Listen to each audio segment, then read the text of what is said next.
નમસ્કાર વિદ્યાર્થી મિત્રો, નિરંજન સ્કૂલની ડીએલએસ સિસ્ટમમાં આપનું હાર્દિક સ્વાગત છે. Standard 11 commerce, subject organisation of commerce, વાણિજ્ય વ્યવસ્થા અને સંચાલન, ધોરણ 11, પ્રિપેર્ડ બાય ટાંક પરિસર, પ્રકરણ નંબર 1, ધંધાનું સ્વરૂપ, હેતુ અને કાર્યક્ષેત્ર, લેક્ચર નંબર 5.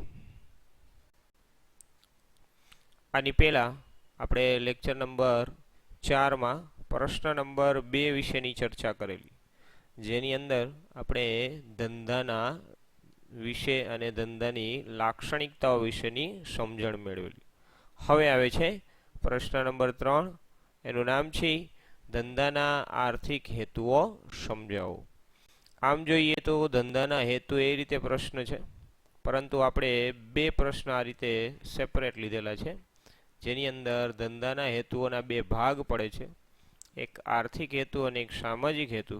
તો બેનો સેપરેટ એક એક પ્રશ્ન આપણે સમજશું. તો પ્રશ્ન નંબર 3 ને 3 કરીને બધા લખજો કે ધંધાના આર્થિક હેતુઓ સમજાવો. સૌપ્રથમ દરેક જવાબની અંદર આપણે પ્રસ્તાવના સમજશું. તો આગલા પ્રશ્નમાં પણ આપણે પ્રસ્તાવના જેમ સમજ્યા હતા એમ દરેક પ્રશ્નમાં પહેલા પ્રસ્તાવના જ સમજવાની આવશે અને તમારે લખવાની પણ આવશે. તો પ્રસ્તાવના આ પ્રશ્ન વિશેની શું છે એ પહેલાં આપણે સમજીએ. તો સૌપ્રથમ હેતુઓ વિશેની માહિતી, કે ધંધાનો પ્રાથમિક હેતુ નફાનો હોવા છતાં, આની પહેલા લેક્ચરમાં પણ આપણે સમજાવ્યું હતું કે ભાઈ ધંધાનો પ્રાથમિક હેતુ તો નફાનો જ છે.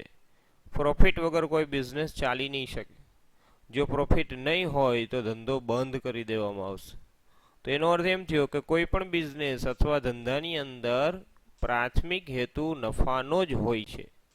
તો ધંધાનો પ્રાથમિક હેતુ નફાનો હોવા છતાં ગ્રાહકોમાં આવેલી જાગૃતિ, રાજ્યના નિયંત્રણો અને બદલાતી પરિસ્થિતિને કારણે ધંધાના એક કરતાં વધુ હેતુઓ સ્વીકાર્ય છે. એટલે કે આજના આધુનિક સમયમાં ધંધાનો પ્રાથમિક હેતુ નફો, પ્રોફિટ હોવા છતાં ગ્રાહકોમાં પણ આજના સમયમાં જાગૃતિ આવી છે. કઈ બાબત? તો કે ભાઈ કોઈ બિઝનેસ કરતા હોય તો એ પ્રોફિટ લઈ શકે, પણ વ્યાજબી નફો લઈ શકે. શોષણ કરીને નફો લઈ શકાતો નથી. એટલે કે વધુ પડતો નફો જો હશે તો ગ્રાહક એને સ્વીકારશે નહીં. પછી રાજ્યના નિયંત્રણો. ગુજરાત રાજ્ય આપણે લાગુ પડે, એટલે કે આપણે રાજકોટમાં રહીએ છીએ તો ગુજરાત રાજ્ય. તો ગુજરાત રાજ્યના અમુક નિયમો છે. એ નિયમના આધારે વસ્તુની કિંમત રાખી શકીએ છીએ આપણે. વધુ નફો લઈએ તો ન ચાલે. અને બદલાતી પરિસ્થિતિ. આજના સમયમાં ગ્રાહકને રાજા ગણવામાં આવે છે. એટલે કે ગ્રાહક કહેશે એમ જ થશે. તો બદલાતી પરિસ્થિતિને કારણે પણ એમ કહેવાશે કે ધંધાનો પ્રાથમિક હેતુ નફો હોવા છતાં એક કરતાં વધુ હેતુ સ્વીકાર્ય છે બિઝનેસ. આ હેતુ કયા છે એ સમજીએ.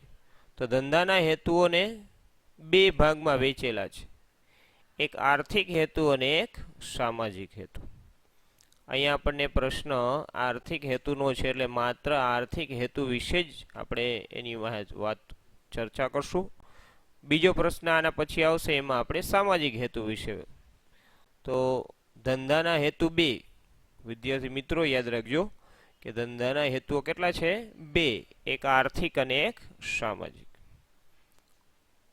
હવે આ પેરેગ્રાફમાંથી તમારે કયા શબ્દો યાદ રાખવાના? આપણે અગાઉ પણ કીધેલું, એ ફરીવાર યાદ કરાવું છું કે દરેક પેરેગ્રાફમાં એક લીટી કરતી રહેવાની રહેશે, એક એક અમુક શબ્દોની છે. કારણ કે એના આધારે એ શબ્દો યાદ રાખીને તમારે પછી જાતે લખી શકશો. તો આ પેરેગ્રાફમાં નફો, બીજો શબ્દ આવશે આર્થિક અને સામાજિક. આ બંને નીચે લીટી કરવાથી તમને એ શબ્દના આધારે પેરેગ્રાફ લખતા આવડી જશે.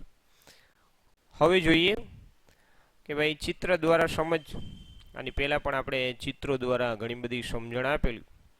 તો આમાં પણ આપણે ચિત્ર દ્વારા સમજશું કે ભાઈ હેતુઓને કહેવામાં શું આવે, તો કે ભાઈ બિઝનેસ પર્પસ. જેને આપણે કહેશું ધંધાના હેતુઓ. કોઈ પણ બિઝનેસમેન અથવા કોઈ ધંધાનો માલિક છે, એનો પર્પસ મુખ્ય તો નફો જ છે, પરંતુ હમણાં આપણે ચર્ચા કરી એમ રાજ્યના નિયંત્રણો, ગ્રાહકોમાં આવેલી જાગૃતિ, આવા બધા કારણોને લીધે બીજા હેતુ પણ રાખવામાં આવેલા છે, અને એ છે આર્થિક હેતુ અને સામાજિક હેતુ. હવે આપણે સમજીએ કે ભાઈ આર્થિક હેતુઓ કયા કયા. તો આર્થિક હેતુમાં પહેલું આવે છે નફાનો હેતુ. બીજો હેતુ એનું નામ છે મહત્તમ સંપત્તિના સર્જનનો હેતુ. ત્રીજો હેતુ એનું નામ છે અન્ય આર્થિક હેતુઓ. આ ત્રણ હેતુઓને આપણે કહીશું આર્થિક હેતુ. ફરીવાર આર્થિક હેતુ ત્રણ છે. પહેલું આવે છે નફાનો હેતુ, બીજું આવે છે મહત્તમ સંપત્તિના સર્જનનો હેતુ, અને ત્રીજો આવે છે અન્ય આર્થિક હેતુ. હવે વિસ્તૃત માહિતી મેળવી. તો સૌપ્રથમ નફાનો હેતુ. જો ધ્યાનથી સાંભળજો, હું કહું છું કે ભાઈ ધંધો એ આર્થિક પ્રવૃત્તિ હોવાથી આપણે પહેલા જ પ્રશ્નમાં સમજ્યા હતા કે કોને આર્થિક પ્રવૃત્તિ કહેવાય ને કોને બિન આર્થિક. તો જેમાં કાંઈ નાણાકીય વળતર છે એને આપણે શું કહેશું? આર્થિક પ્રવૃત્તિ. તો એની અંદર ધંધો, વ્યવસાય ને રોજગાર આવે. તો ધંધો એ શું થાય? આર્થિક પ્રવૃત્તિ. ધંધો એ આર્થિક પ્રવૃત્તિ હોવાથી ધંધામાં રોકાયેલી મૂડી ઉપર વ્યાજબી વળતર મળવું જોઈએ. બરાબર. હવે કોઈ બિઝનેસ કરે છે અને બિઝનેસ કરવા માટે એને પોતાના પૈસા એટલે કે પોતાની મૂડી એટલે શું? તો કે ભાઈ પોતે 10 લાખ રૂપિયા પોતાના બિઝનેસમાં લગાડે તો એને કહેવામાં આવે છે મૂડી. તો ધંધામાં રોકાયેલી મૂડી ઉપર વ્યાજબી વળતર મળવું જોઈએ. હવે આપણે એક ઉદાહરણ દ્વારા સમજીએ કે ઉદાહરણ તરીકે તમારી પાસે 1 લાખ રૂપિયા છે અને એ તમે બેંકમાં જમા કરાવો. તો અત્યારે વ્યાજ દર બેંક આપે છે 5%ની આસપાસ. તો એનો અર્થ એમ થયો કે 1 વર્ષ પછી તમને 1 લાખ ઉપર 5% વ્યાજ એટલે 5000 રૂપિયા મળે. તો તમને 1 વર્ષ પછી પૈસા બેંક આપશે 1 લાખ અને 5000. તો 5000 રૂપિયા એ વળતર થયું. તો જો બેંકમાં મૂકવાથી પણ કાંઈ કામ ન કરેલું હોવા છતાં આપણને એમને બેંક જે વ્યાજ 5% આપે છે, તો તમને એટલીસ્ટ કોઈ બિઝનેસ કરો એમાં તમારી મૂડી રોકો તો કદાચ 10% જેવું વળતર તો મિનિમમ મળવું જોઈએ. તો આનો અર્થ એમ થાય કે રોકાયેલી મૂડી ઉપર વ્યાજબી વળતર મળવું જોઈએ. આ વળતર એટલે શું? તો કે ભાઈ નફો, પ્રોફિટ. ધંધાના માત્ર અસ્તિત્વ માટે જ નહીં કે ધંધો લાંબા સમય સુધી ચાલશે, એનું અસ્તિત્વ એમને રહેશે એમ નહીં, પરંતુ ધંધાના વિકાસ માટે પણ નફો કમાવો અનિવાર્ય છે. નફો એ ધંધાનું પ્રેરક બળ છે, કાર્યક્ષમતાની પારાશીશી છે અને જીવન રક્ત છે એમ પણ કહેવામાં આવે. આજે મહત્તમ નફાના સ્થાને બધા વાજબી નફાનો ખ્યાલ સ્વીકારવામાં આવે છે. હવે વાજબી નફો કમાવાને કારણે ધંધાકીય એકમ સમાજમાં સ્વીકૃતિ મેળવવા સાથે હરીફાઈમાં પણ ટકી શકે છે. એટલે કે જો તમે વધુ મહત્તમ નફો રાખવાનો ઉદ્દેશ રાખો તો સમાજના જે વ્યક્તિઓ છે એ તમને ન સ્વીકારે અને બીજી વસ્તુ ખરીદવા તરફ જાય. બીજું, એને કારણે તમે હરીફાઈમાં, આજની કોમ્પિટિશન, આજની હરીફાઈ ખૂબ જ છે, તીવ્ર હરીફાઈ. 1 રૂપિયાનો પણ ફેરફાર જો વસ્તુમાં હશે તો તરત જ વસ્તુ ખરીદવા માટે ગ્રાહકો બીજી તરફ વળી જશે. તો હરીફાઈમાં ટકવા માટે પણ તમારે વાજબી નફો રાખવો જરૂરી છે. હવે જો તમને પણ આમાં પણ મેં 2 ચિત્રો આપેલા છે. એક ચિત્ર છે પ્રોફિટ ગ્રોથ. એનો અર્થ એવો થાય કે ધંધાની અંદર પ્રોફિટ એટલે કે નફાનું ખૂબ જ મહત્વ છે. નફા વગર કંઈ થઈ શકશે નહીં. જેમ કે આપણે સમજ્યા ધંધાના વિકાસ માટે પ્રેરક બળ છે, કાર્યક્ષમતાની પારાશીશી છે, જીવન રક્ત છે. બરાબર. તો એનો અર્થ એમ થાય કે પ્રોફિટ તો થવો જ જોઈએ, પણ પ્રોફિટ ગ્રોથ એટલે કે પ્રોફિટ વધવો પણ જોઈએ. અહીંયા નિશાની પણ આપણે જો એવી બતાવી છે કે ધીમે ધીમે પ્રોફિટ શું થાય છે, વધે છે, તો જ તમે હરીફાઈમાં ટકી શકો.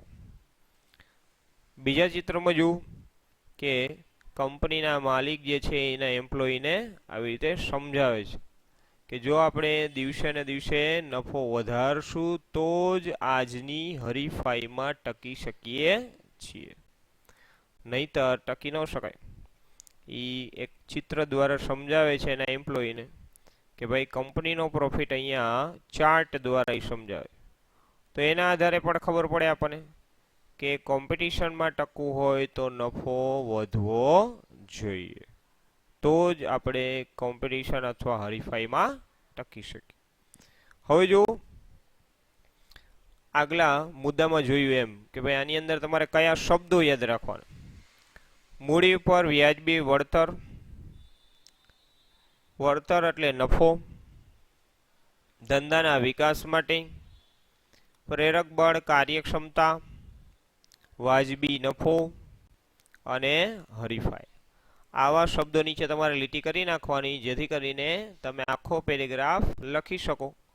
આ જ્યાં લીટી આપણે કરેલી છે એ એટલા માટે જ છે કે એ શબ્દો તમે બરાબર પાકા કરી લ્યો, સમજી લ્યો, પછી શબ્દોને યાદ કરીને તમારે એક એક લીટી લખતું જવાનું. એવી રીતે આખો પેરેગ્રાફ તમે લખી શકશો. તો અહીંયા મુદ્દા નંબર 1 નફાનો હેતુ. હવે આપણે આવે છે મુદ્દા નંબર 2 મહત્તમ સંપત્તિ સર્જન.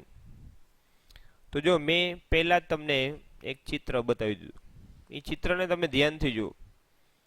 ધંધાકીય એકમનો માલિક છે, એની પાસે બે રસ્તા છે, એક શોર્ટ ટર્મ અને એક છે લોંગ ટર્મ.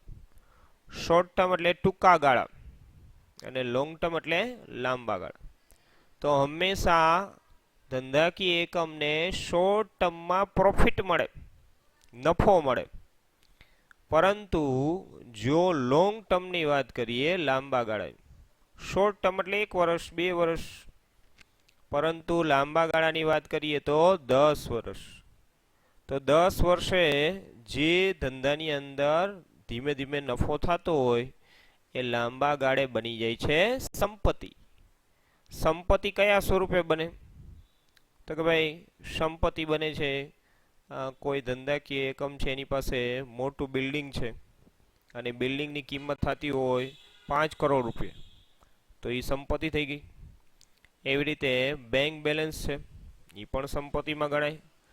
એવી રીતે કોઈ પાસે સોનું છે, એ પણ સંપત્તિમાં ગણાય.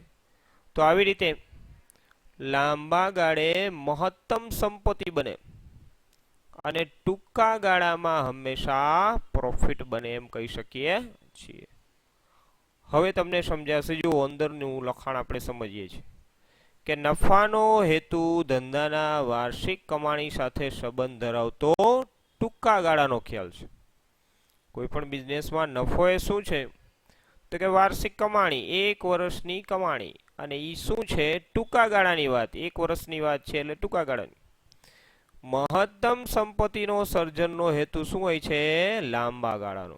આપણે હમણાં વાત કરી એમ લાંબા ગાળાની વાત જો કરીએ, લોંગ ટર્મ, તો શું બને? સંપત્તિ બને, એવું આપણે કહી શકીએ.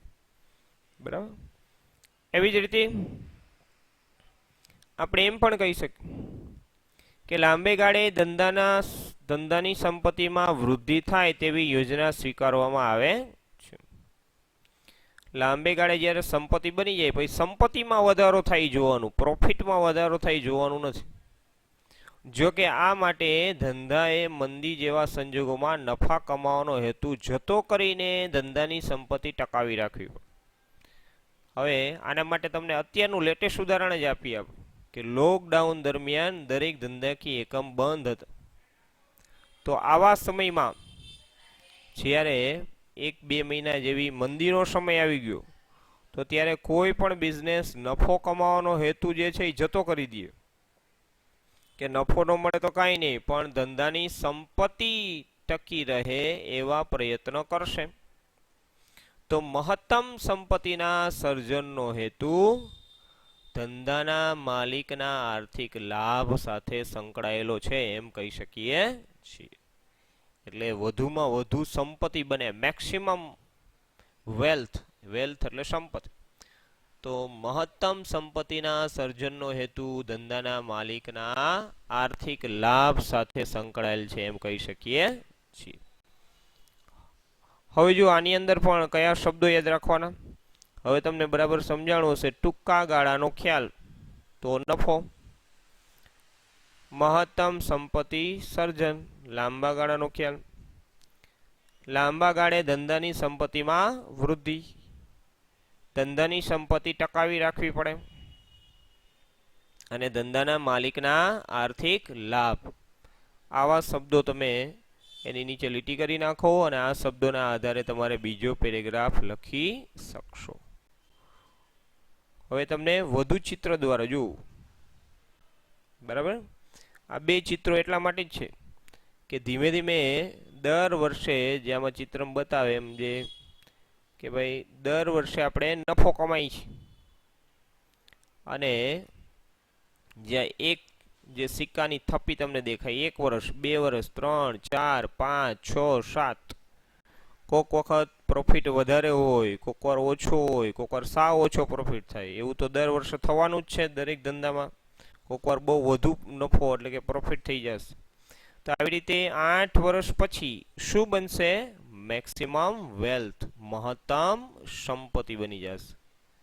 તો આના દ્વારા તમને સમજાશે કે ધીમે ધીમે નફો અને 10 વર્ષ પછી સંપત્તિ. હવે જોઈએ મુદ્દા નંબર 3, અન્ય આર્થિક હેતુ. આ બે હેતુ તો આપણે સમજ્યા, પણ બીજા હેતુઓ પણ રહેલા છે, અને બીજા કયા હેતુ રહેલા એની માહિતી મેળવી આપણે. તો સૌપ્રથમ આવે છે કે ભાઈ અન્ય આર્થિક હેતુઓમાં ધંધાની આર્થિક પ્રગતિ. બરાબર, આ ચિત્ર દ્વારા તમે ધ્યાન આપો, જેને કહેવાય ઇકોનોમિક ડેવલપમેન્ટ, આર્થિક પ્રગતિ. ધીમે ધીમે જો આ ચાર્ટમાં જો ધીમે ધીમે સ્લેબ વધતા જાય છે, એનો અર્થ એમ થાય કે એનું ઇકોનોમિકલ શું થાય છે? ડેવલપમેન્ટ, આર્થિક પ્રગતિ અને વિકાસ. અને આર્થિક પ્રગતિ અને વિકાસ એટલે શું? તો કે ધીમે ધીમે પ્રોફિટ વધે એટલે અમુક સમયે શું બને છે? આગળ જોયું એમ સંપત્તિ. તો મેક્સિમમ અહીંયા પહોંચે એટલે મહત્તમ સંપત્તિ બની જાય. તો એને શું કહેવાય? ધંધાની આર્થિક પ્રગતિ અને વિકાસ. બીજું છે બજારનો વિસ્તાર કરવો. યાની પછીની સ્લાઇડમાં હમણાં જોઈએ આપણે. ઉપલબ્ધ સાધનોનો શક્ય તેટલો શ્રેષ્ઠ ઉપયોગ. બજારનો વિસ્તાર કરવો એટલે તો કે ભાઈ આપણે વસ્તુ બજારમાં ખરીદવા જઈએ છીએ તો અમુક નક્કી છે. દાખલા તરીકે આપણે ટૂથપેસ્ટ લેવા જઈએ તો આપણે એમ કહીએ ભાઈ કોલગેટ આપો. બિસ્કિટ ખાવા હોય ને આપણે બિસ્કિટ લેવા જઈએ તો આપણે બિસ્કિટ નથી બોલતા, આપણે બોલીએ છીએ પાર્લેજી આપો. તો આ શું છે? બજારમાં એનો વિસ્તાર, હિસ્સો વધારે છે. તો એટલું બધું વધારે વિસ્તાર છે કે આપણે હવે વસ્તુના નામની બદલે કંપનીનું નામ બોલીએ છીએ. તો બજારનો વિસ્તાર કેટલો, અને એ વિસ્તાર વધારવો હોય તો શું કરવું? એ બધી બાબતોને પણ કહેવાય અન્ય આર્થિક હેતુ. ઉપલબ્ધ સાધન. કોઈ પણ ધંધાકીય એકમ માટે ઉપલબ્ધ સાધનો કયા હોય?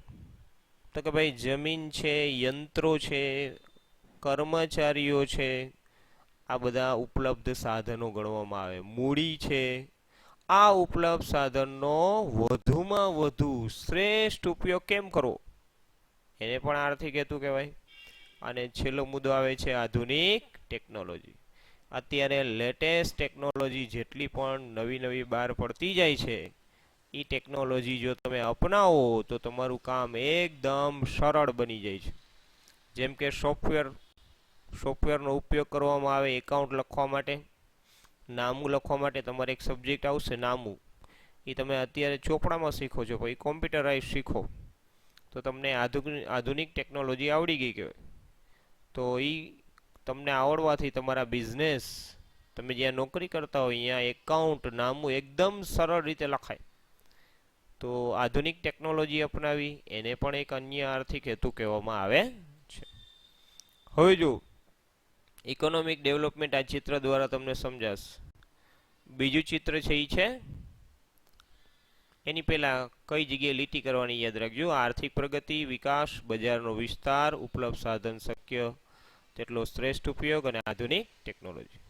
હવે બીજું ચિત્ર જોઈએ, બજારનો વિસ્તાર. અહીંયા મેં તમને સમજાવવા માટે આપણે એક સરસ સ્લાઇડ બનાવેલી છે. જુઓ, ઇન્ડિયા ટોપ 5 સ્માર્ટફોન કંપની. આ જૂનો ચાર્ટ છે 2017નો.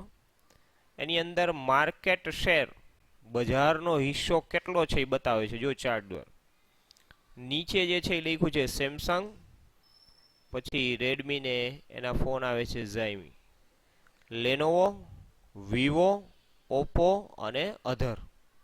એની બાજુમાં ચિત્ર એટલે કે કલર આપેલો છે. આ કલર હોય સ્માર્ટ એટલે કે સેમસંગનો હિસ્સો છે, બજારનો હિસ્સો.